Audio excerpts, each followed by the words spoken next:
Hi friends, I'm Dave Barklow, pastor at Fort Walton Beach First United Methodist. Welcome to the Pastor's Study, our daily devotional to help us focus our mind on the things of God.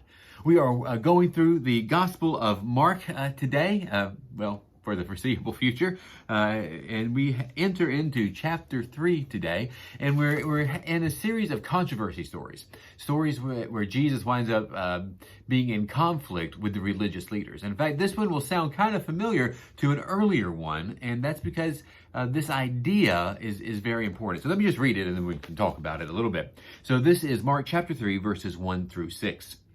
Again, he entered the synagogue, and a man was there who had a withered hand. They watched him to see whether he would cure him on the Sabbath, so that they might accuse him. And he said to the man with the withered hand, "Come forward."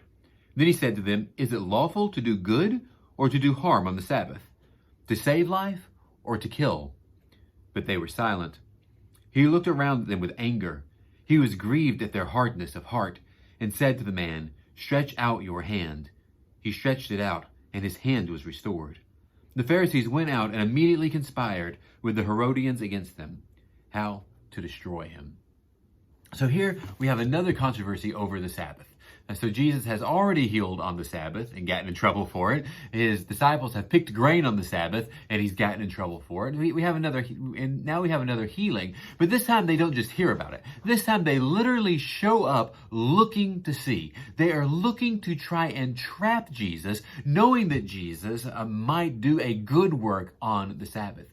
Jesus realizes that this is their intent, and he asks these very important questions. But can you imagine going with the intent to try and trap someone who is doing something good? And so Jesus wants to point that out. And so he asked the question, is it lawful to do good, to save a life, or to kill a life? No one really answers. I suppose it's supposed to be a rhetorical question. But then Jesus heals the man, showing that the man, the person, is to be preferred over the rules. That people are more important than strict Sabbath observance.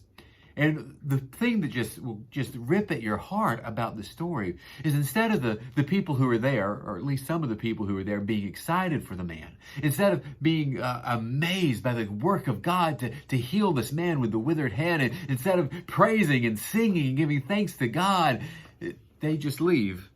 They just leave and they immediately conspire on how to destroy him. They want to destroy Jesus because he won't follow their rules. He won't fit into their categories. They have decided the story, and he is not fitting in it.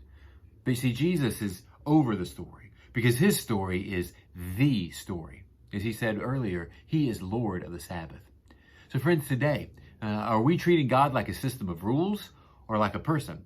Because I guarantee you this, he's treating you like a person. Remember, friends, I love you.